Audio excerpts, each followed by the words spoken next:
My name is Tom King, and I'm the founder of Toolkit.law. And for the 80 plus countries with English-based legal systems, on this CLE webinar component, we're going to do child welfare, specifically the evidence that can help you in a child welfare case, regardless of your laws and your predicates for getting evidence in.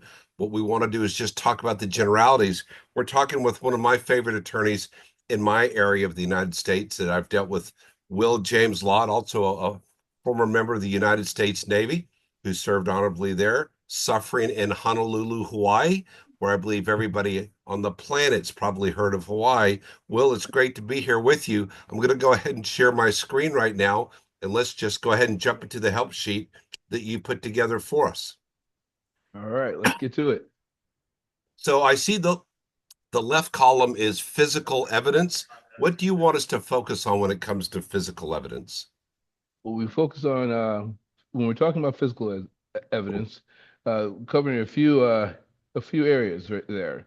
One of them being physical neglect, medical professional, um, medical professionals and medical treatment facilities, photos and videos, police records and witnesses, physical abuse, CPS records, school records, and personnel. And Okay, so these are the let's most let, let, let's go ahead and start with the first one. What do we need to know about physical abuse? Well, with physical abuse, physical neglect, that includes leaving the child in a situation where exposed to a substantial risk of physical or mental harm. This includes placing a child or failing to remove a child from potentially harmful situations, or failing to seek or follow through with medical care, failing to provide the child with food, clothing, or shelter necessary to sustain the life of the child or the health of the child. Okay, medical and professional or treatment facilities. Well, there we're talking about interviewing the potential witnesses, and this is really good for depositions, right? And these things would be useful to learn about observations, practice theories, and treatments, or treatment purposes that may not make it into a written record or report. Okay. Obviously, many times we want photos or videos when we're looking for physical evidence. As we deal with child welfare evidence, what are the types of things we need to think about when it comes to photos and videos? Well, when it comes to photos and videos, the most compelling evidence for issues regarding physical concerns, even when it may not rise to the level of abuse and neglect. You want to ensure that you have the ability to properly authenticate, use full color, clear, and unmodified evidence whenever possible. Of course, we always want to see police records if we can get a hold of them. What do we need to know about police records and witnesses? What's really important here are the actual interviews with potential witnesses, including police officers. And it's essential to understand how and to what the person's going to testify to, at a hearing or trial. Certain law enforcement records are not discoverable in civil cases uh, without a court order if dealing with the investigation or prosecution of a crime. In camera review, that would be in the court's office with the judge's office, right? And you would want to review and or a court order necessary to obtain discovery. So an in-camera review, usually that's what they refer to as, when the judge says that he wants to speak to you in his or her chambers. That sounds daunting. That sounds daunting to a child witness. It usually sounds worse when he says it to an attorney. Yeah. But most judges, when in this sort of law, when they're dealing with children, they're also trained on how to make a child feel more comfortable, right, Right. and safe. So that's really important. Judges realize that if they're going to have a useful witness of any kind. Regardless of the culture or the country, we're going to come across issues of physical abuse. Both you and I have dealt with criminal law in the past or present, uh, family law and child welfare law. We've seen a fair amount of this. What do you wish to convey to modern legal professionals when dealing with child welfare cases that involve physical abuse? Well, when you're dealing with physical abuse, that's going to include any evidence that shows the physical injury that results in substantial harm to the child or the genuine threat of a substantial harm to a child from physical injury. It also includes sexual conduct that's harmful to a child's mental, emotional, or physical welfare. Um, it's important to acknowledge where there's a failure to make a reasonable effort to prevent that sexual conduct harmful to a child, or looking for things that caused or allowed the child to be is the subject of obscene photos or filming of a child in an obscene or harmful way. Also, it's important to pay attention for the use of controlled substances resulting in an injury to a child, or anything that's permitting a child to use a controlled substance. Okay. Now, when we talk about CPS in American legal jurisprudence, that means Child Protective Services. And I'm going to edit this. We'll take out this reference to our jurisdiction here, this Texas Department of Family and Protective Services. But basically, when we're talking about records regarding Child Protective Services, regardless of the country, what do we need to know about CPS records? They can be so hard to get. I imagine in many countries it's problem almost impossible to get in timely fashion. Many times in our part of the United States, it can be 6 or 9 months to get them, Will. Well, it's important that you that the recognize that these type of records are subject to discovery request. Right, like any other case with any other party, there are going to be specific rules that apply to the jurisdiction that you're in regarding confidentiality of certain information. So when you get these, you can expect that there will be extreme redactions to the information, but it's always important to follow up with additional requests or requests in camera, right, inspections to determine if the information should be released. And so an attorney who is faced with dealing with this sort of information and this sort of, let's call it discovery uh, obstacle should be prepared to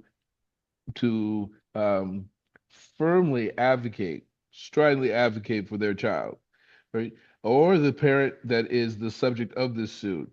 Depositions are really important. They're an underutilized um, tool in this area, but they can be very, very productive, especially in high conflict cases. Okay. At the bottom of the column, school records and personnel. Of course, with school records, the first thing I think of is academics, attendance, and behavior. Three different dimensions of a child's life when they're in school. And of course, the fourth dimension would be extracurricular activities. Usually, school records, if properly obtained, they can be very valuable, can't they? Yes, they can. You want to pay attention to interview potential witnesses and make sure that you consider using depositions. Depositions are very useful. So are potential witnesses if you're going to do written form discovery. And here you're going to learn a lot about the physical observations that may not make it into a written report or a record. Right. Any thoughts in particular about what it takes to obtain, uh, as we think multi-country, in the United States? Well, I mean, how long have you found in the United States it takes sometimes to get these records? Well, here in the United States, when you first propound discovery, if it's in written form, it's 30 days. That's the general rule. You have 30 days in which to respond to a set of discoveries. However, there are sometimes it's hard to get that, and when people respond or opposing parties or attorneys respond, they will usually have to supplement uh, those um, those that piece of information, and that could that varies, which kind of puts a damper on your case it's going to be important for you to stay on top of that and not let yourself get rushed into a trial that you're not prepared for because you haven't gotten the information. And so, if that happens, you may have to file additional motions and go before the court, letting them know that you have some sort of problem and you're looking for some sort of relief to that problem. So when we're still on the topic of child welfare and the type of evidence to collect in a child welfare case, the second column that was put together was medical evidence. And I'll take this one, Will, but then you jump in whenever you want. Um, Sure. you know, if you can find evidence of medical neglect, a failure for providing essential medical or dental care, that could be used in a case involving child welfare. And, when you think of child welfare in some countries or jurisdictions, child welfare law is now a new distinct specialization as opposed to an aspect of family law. But medical neglect, you should always look for medical neglect and see if you can find anything there. I also think of personal journals. If you write it down on a piece of paper, it's hearsay. But if you got the word journal on the cover, it's magically trustworthy, right? Right, Will? Mhm. You know, Well, and yes. and for many countries, journals or diaries are exceptions to the hearsay rule, right? Yes, they Okay. are. And so if you're dealing with your clients in family cases and child welfare cases, many times you should consider whether or not to encourage them to keep a journal or to stop. Or to stop. It could go both ways, right? But look in your jurisdiction for your exception regarding the admissibility of journals or diaries. In your country, if you go to large stores in America and Canada, other parts of Central America, it's called Walmart or Target. If you shop on Amazon, if you have those big box stores in your country, go to the school supply section where you can find journals and diaries, and it says it right on the cover. And then keep a big box where you keep all the previous journals because that can help you so much, not just in a child welfare case, but in a custody case, right, Will, for family law? So definitely, journals many times can make or break a case, depending upon how diligent the journal taker was, and how relevant it is to their case. Yeah, if 3 times you documented that you went to the other party's house and you were not able to pick up the child, right? And you indicate the time and the place that you went and that it was consistent with the order. If you're looking to do an enforcement based off allegedly violated orders, those journals will be critical. They can also be great for refreshing your recollection regarding some events if you go through something traumatic. Obviously, photos and videos. We love photos and videos, don't we, Will, as lawyers? Most of the time, yes, we do. Well, okay, Yes, we not with do. not with your clients, not with your clients, but with my But yes, clients, right? Right? right? Your clients, I don't know about your clients, well, but my clients who are all angels, those photos and videos absolutely, they tell a story, right? They tell a story. Because remember this when you're talking to a judge or a jury. One third of us learn visually, one third of us learn by hearing auditorially, and a third of us learn by participating, which is kinesthetically. And if you have a jury that has a lot of people who are visual and auditory learners, having videos with audio that goes with it can really penetrate their brain to where it really impacts those jurors as they're looking at the evidence. Of course, police reports and witnesses. Police reports and witnesses. You want to have court admissible police reports to contradict if you think a law enforcement witness is being inconsistent, or they might just need to refresh their recollection, or you can use those records to for great questions to ask witnesses. Because if it says that witness X was passed out drunk, and maybe you didn't hear that from somebody else, now you've learned it from the police report. You look at mental treatment facilities. Mental treatment facility records can be so helpful, and mental health records. I had a party in a case recently where one of the parties had attempted to commit suicide 3 times, and then written three letters claiming that they're going to do it also. And those were all in the mental health records. And we were able to get those in along with the mental health professionals that could attest to those. And then, of course, child protective services records, or whatever your country calls them, right? Mhm. And finally, school records and personnel, like we talked about before. Because again, in this column, remember, we're talking about medical evidence. So if a child at a school went to the school nurse or the school doctor because they were involved in a fight, and they may have said something that got noted in the medical records, like, I shouldn't have pulled that gun on him, or why did he pull that knife on me? Or I was just defending myself, or I'll kill him next time since I didn't kill him this time. Things that make, you know, I like to jokingly say there's two words in Latin. It's sanctus cacus.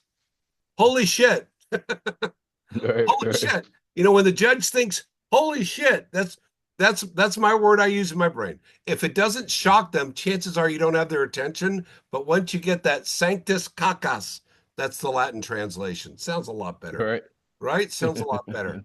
But you need right. to find those things that stand out, right? So let's go ahead Definitely. now. We're halfway through. Let's now flip the page. And regarding child welfare evidence, we're back on your column, Will. And this is educational and emotional evidence. And I'm going to share my screen again. Here we go.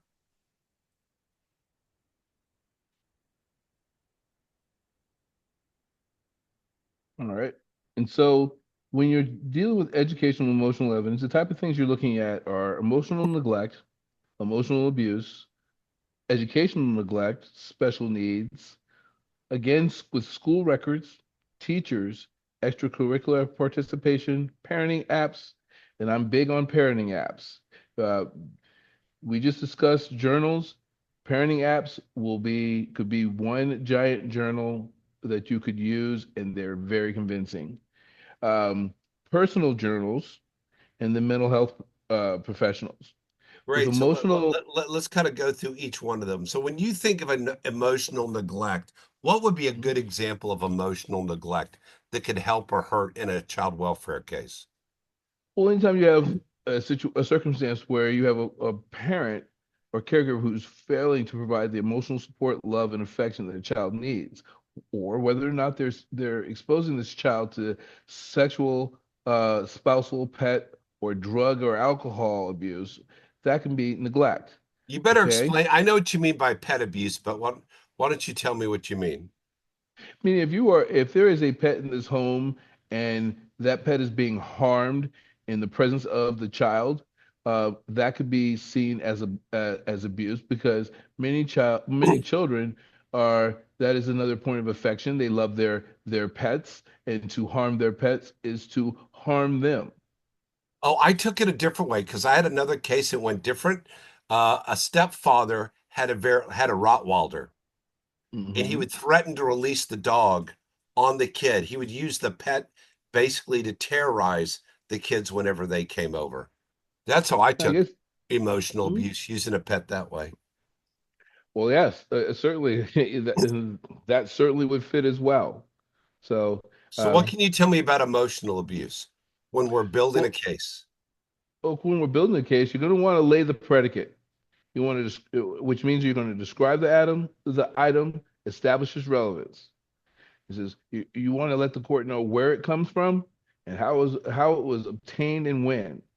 And you right, it is very important that you let the court know that it's an accurate depiction of the scene or circumstance as it was occurring at the time of the picture um, or the evidence was taken, and that it has not been altered in any way.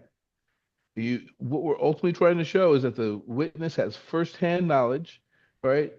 And the or that the admission is by a party opponent and that it's not hearsay. Okay. What's the next box you want to focus on? Well, the next one is emotional abuse, and that is evidence, of a false report of abuse. Um, it can you could a false report can be an emotional abuse, can be emotional abuse, depending upon the age awareness of the child. And that's normally determined or investigated by pediatricians, CPS workers, mental health professionals. They can all testify, and all those folks that we just mentioned, they're also in many jurisdictions they're mandatory reporters. So when they find out, they have to let the authorities know. Let's talk about educational neglect. It's an Educate. angle that a lot of attorneys don't use that much, and they really should. And I would agree. And you in the jurisdiction I'm at, I I'm a lot of times, well, a lot of times in the jurisdiction I'm at has to do in some of the rural counties, but in the urban counties and urban areas, this occurs as well. And this type of neglect you'll see when a parent fails to enroll their school-age child into school, it allows the child to miss excessive amounts of school, and fails to provide any sort of special education for a special needs child. Many times, the instances that I've come across this, they'll say the parent will say that they're homeschooling a child, and when you ask more questions, you'll get answers like when you ask questions about the curriculum, you'll get answers that they're getting their curriculum open source off the internet. That was one of the most recent cases that I had, and that's always sad. The child was 9 years old and could not read. The baby could not function. Now let's talk about special needs. So, um, different countries and different cultures, a child may have Down syndrome. The terms used to be mental retardation. Mhm. Um, there are different phrases and different terminologies that the law uses. People who are mentally challenged, but special needs, the broad area of special needs. What do we need to think about special needs when we're talking about the area of evidence in child welfare cases? Well, if we're talking about the evidence, we want to look at which parent is advocating for those needs and what they're doing to advocate, right? In school and in other settings. We were also looking at which parent takes the child to these services outside of school, whether or not they're participating and making themselves available for, or making the child available for diagnostic testing, uh, medical, and you want to see their medical and therapy records are all evidence. We want to see how frequently they're going in and to the extent that they are participating. School records? And as far as school records, well, that's going to see, well, the most obvious thing is this child going to school, whether or not this child is experiencing any discipline or academic problems. Okay. And it's important that, and to be admissible, though, we have to make sure to obtain that business record affidavit. In many jurisdictions, in the jurisdiction that I'm in, there's going to be a time requirement that it has to be, that information has to be available before you can actually use it in court. When I You've say got, available, okay, go it, ahead. No, go we ahead. we mean when I say available, we have to, in my jurisdiction, we need to file it, and it needs to be on file for a number of days. And we want to make sure, because to go through all those steps to get really important information and not be able to use it because you don't meet the time requirement is quite frustrating. We've got about 3 minutes to cover these last five boxes in your column. So take it from teachers and go down quick.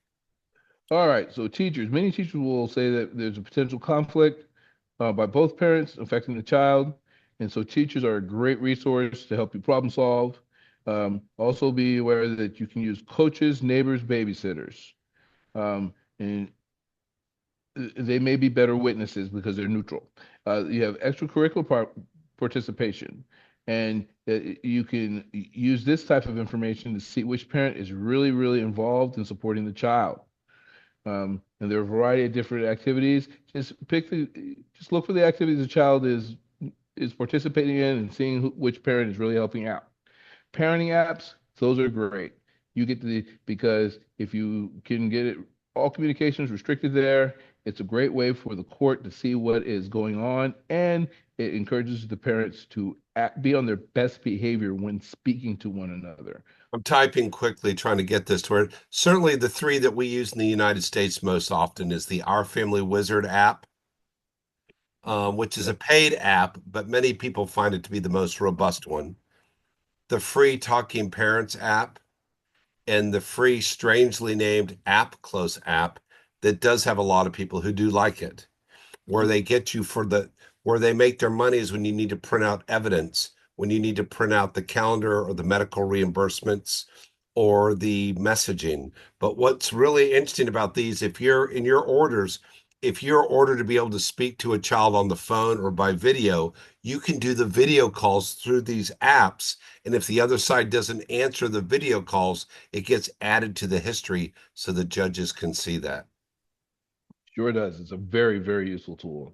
Personal journals and mental health professionals. Well, personal journals, and we've already covered that in Indeed. the earlier part of this, but again, uh, they are extremely useful. Highly recommend them. Be diligent when keeping them. And the mental health professionals, that, as you see, they can be quite expensive. But if you have a client who is able to pay that expense, their help can be very, very, it can be pivotal. If this person can come and testify as an expert as to the problems the child is experiencing, and perhaps even attribute the root cause of those problems, or whether one of the parents or one or both of the parents are the root cause of that problem. Okay, let's go back here. You can see my screen again. So let's talk about admitting evidence. Regardless of the country you're in or the jurisdiction, you have to know the predicates. That is the legal requirements of what you have to lay in front of the trier of fact, the judge or the juror, or the trier of law, so that the evidence is admissible. Remember, they differ sometimes between federal and state or provincial laws, right? So when admitting evidence, know what the predicates are, describe the item and establish that it's relevant, establish that it hasn't been altered, how it was obtained, and that they're familiar with what's in it.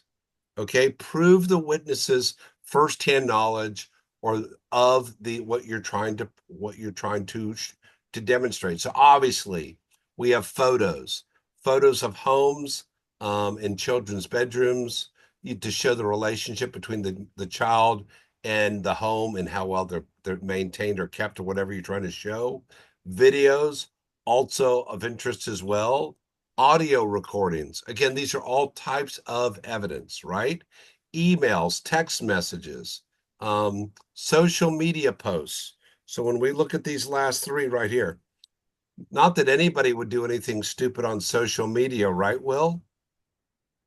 Oh yeah, sure thing. None of my clients do None, that. only mine. So, social media. I once had a case where a 15-year-old child was posing with an AK-47 assault rifle, and the mother said her daughter's never seen a gun in her life, and the picture was taken in the mother's bedroom, and it was the mother's gun.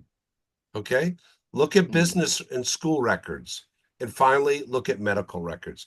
Now, I have about a minute or two left, and I wanted to tie this in real quickly to Toolkit.law. So, what I'm going to go ahead and do now, I'm still sharing my screen, right? Well, no, I'm not. Yes, you are. I am. Yeah, I can see it. Yes. Okay. So, what I want to point out is whenever you're having to try a case, go to toolkit.law, go to the suites, and go to the creative suite. Think of this as the lawyer's version of Adobe Acrobat, of Adobe Creative Suite. Why? We have an audio file editor. Many times I've gotten audio files from clients' files, and what can you do among other things? It has about 25 different audio tools in there, each of these expandable accordions. You can increase the volume of the audio file. So you can go here, grab your file, open up the audio, and you can increase it 250%, 350%, or 500%, right? You can trim the audio.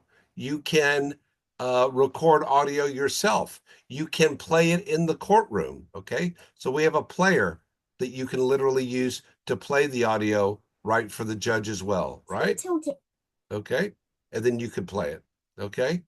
Um, you can extract the audio. You can convert it from different file formats. Well, that's one of the great things we do is we have tons of great file format converters. Look at all these different file formats that we you can convert from. So that's the audio editor.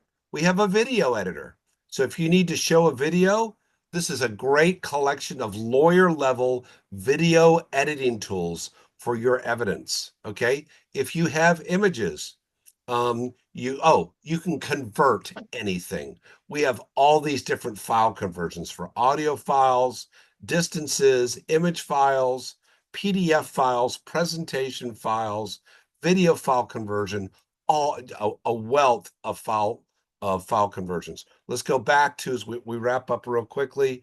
Let's wrap up on the Creative Suite. We have image editing. It's kind of like a lawyer's version of Adobe Photoshop, easy enough for you and me to use, okay? With all these great audio editing tools, right? And among other things, you can blur a portion of a photograph. So if you have an adult and a child and you don't want that child to be visible, then you can pull up whatever you want in the photo and you can decide what area you want to be blurred. And then on the version below, it'll show you what's blurring right in the middle. Okay. So I'd like to thank everybody for joining us here. I'm Tom King. That was Will James. And this concludes our presentation on evidence in child welfare cases.